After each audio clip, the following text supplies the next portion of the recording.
Hi folks, it's me again, Derrick Pratt, the educator at the Erie Canal Museum. Back at you with another Cookin' on the Canal. For those of you who are just joining us, we're recreating at the Erie Canal Museum a number of recipes that we have in our archives thanks to the generous donation of the family of Oliver Wendell Petrie, a canal boat cook originally from Oswego, New York, who served as a cook mostly on board the Empire State, as well as the tug Samson in the late 1930s. So today we're going to be doing chili con carne. And if you watched our quarantine coffee hour on May 14th, quarantine coffee hours, by the way, are another program we do at the Erie Canal Museum, highlighting a different article we share every week about a different aspect of canal history, every Thursday, 10 a.m. on Facebook. We just did one on Oliver Petrie where we talked about some of his unique recipes, including chili con carne, which I was lucky enough to talk to his daughter Lois, who said this was one of her favorite recipes. And the history of chili con carne is pretty interesting. So I'll be interspersing this talk with some history about chili con carne as we cook, all right? So enough of me talking, let's get to cooking. So we've got our pot here. I've already melted down a tablespoon of butter in here. That's step one. Then we're going to put in our hamburger, about 1 pound of hamburger. All right. So I'm going to put that in. I'll chop it up a little. Interesting thing about the hamburger, this is where the chili con carne gets its name. The con carne means with meat in Spanish. A chili, we have evidence, might go all the way back to the days of the Aztecs in Mexico. There are Spanish missionaries who noted a dish similar to chili. However, it was the Spanish in the 1500s who introduced cattle to the New World. Thus, we get the classic meat in chili con carne, beef. So that's cooking in there. Next, we're going to put in a can of red kidney beans, which we've had drain a little. Now, from my interview with Lois, an important thing to remember is that in the 1930s, tin cans were much larger than they are today. So make sure you get a big can of whatever calls for a can. So speaking of cans, we also have a can of tomatoes is called for in the recipe. Again, got a large can here. We're going to just pour that in. Get them all in there. Bam! Alright, so we got that. Now I talked a little about, I'll stir it up a little bit too. Talked a little about the origin of the carne in chili con carne, but how did it get to America? How did Oliver Wendell Petrie find it? Well, chili moved slowly northward from the heart of Mexico into Texas, naturally, especially southern Texas. Shout out, by the way, to our partners at the Museum of South Texas History. Great people. You should check that museum out. Anyway,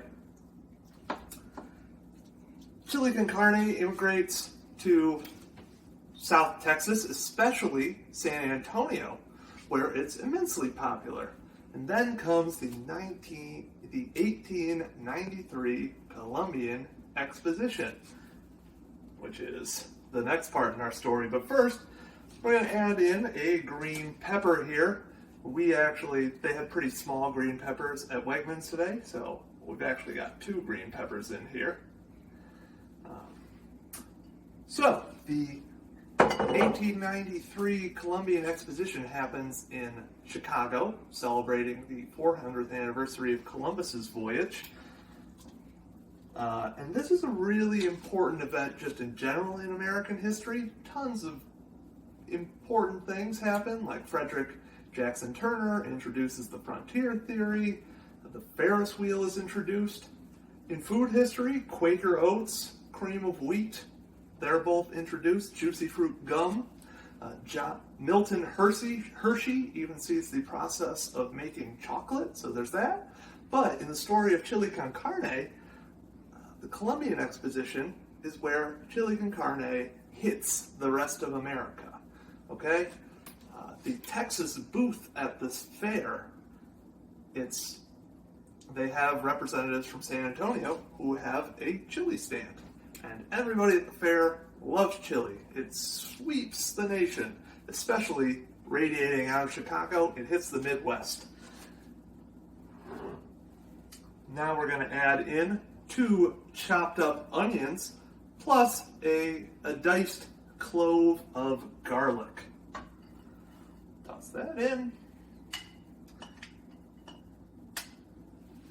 Mix it up. So, the chili, it's all over the Midwest. By the 1920s, it is a national thing. Everyone knows what chili is by the 20s. So that's how Oliver's gonna know about chili, thanks to the Columbian Exposition. And there's a lot of cool facts about that. I'd really encourage you to check out more on the Columbian Exposition. We're also going to add in now 1.5 teaspoons of chili powder in our nice Syracuse orange shot glass. Let's go orange. Hopefully we'll see them back on the field at some point. In our Black Button Distilling glass, I've already talked enough about them, is aptly black pepper. Again, 1.5 teaspoons of that. Toss that in there. And while this I realized should have been in the Syracuse glass, I didn't think about it until right before we shot this.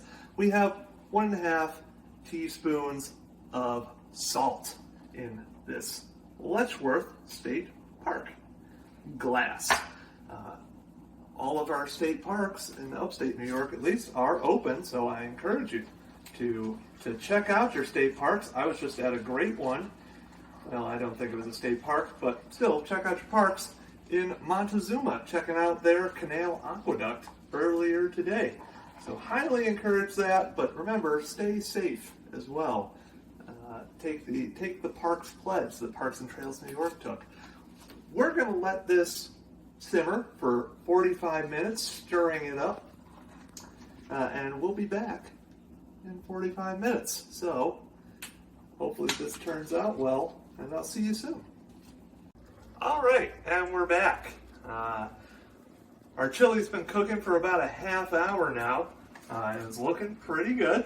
One other thing you got to do before your chili's ready to go, you should crush up some caraway seeds, 1.5 teaspoons of it, as well as brown that on top of 1.5 teaspoons of flour in the oven. I'll put it in for about 7 to 10 minutes. Then, as the recipe says, you need to do this before your meat is totally done.